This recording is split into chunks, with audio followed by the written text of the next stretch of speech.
Sa ibang balita, naninindigan ang Philippine Coast Guard. Hindi aalis sa Escoda Shoal ang BRP Teresa Magbanwa kahit pa binangga at binutas ito ng barko ng China. Nakatutok si Von Aquino.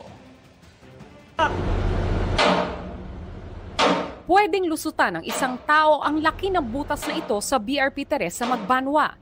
Nilikha yan ng 3 beses na pagbangga ng China Coast Guard Vessel 5205. Sa mga kuha ng Philippine Coast Guard, makikita ang iba pang pinsalang tinamo ng barko. There is a damage on the bridge wing and also on the freeboard of the 9701. There is this hole that also was a result of a direct ramming conducted by the China Coast Guard and also on this part. Nag-iisa lang sa Escoda Shoal ang BRP Teresa Magbanwa nang palibutan tanghali kahapon ng 3 barko ng China Coast Guard, 5 Chinese militia vessels at 2 barko ng People's Liberation Army Navy. Hanggang dikitan at banggain ito ng China Coast Guard Vessel 5205. Umikot ito sa kabinangga muli ang ating barko. Hawak. Sira ang plan nila. The Chinese Coast Guard carried out dangerous maneuvers despite of being unprovoked. Walang nasaktan sa mga sakay ng barko na patuloy pa ring pinaliligiran. Base sa post sa X ng maritime security expert na si Ray Powell, makikita ang mahigit 15 Chinese vessels ang nakapalibot sa BRP Teresa Magbanwa pasado alas 8 ng umaga kanina. Ang pagbangga kahapon na kinondena ng Amerika, Japan, Australia, New Zealand at UK, ikalimang pangharas na ng China sa operasyon ng Pilipinas sa loob ng ating exclusive economic zone nitong Agosto.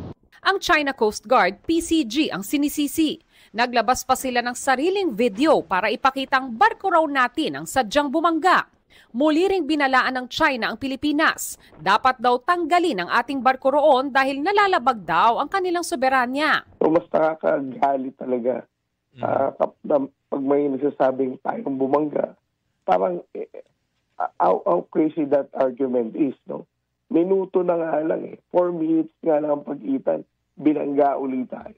For people, no, who are arguing, I think it's very frustrating, lalo na kapag makikita natin sa social media ay kapwa natin mga Pilipino, no? Or worse yet is yung dating part pa ng gobyerno. Noon pang Abril, nasa Escoda Shoal ang BRP Teresa Magbanwa na ipinadala roon sa gitna ng umano'y reclamation activities doon ng China.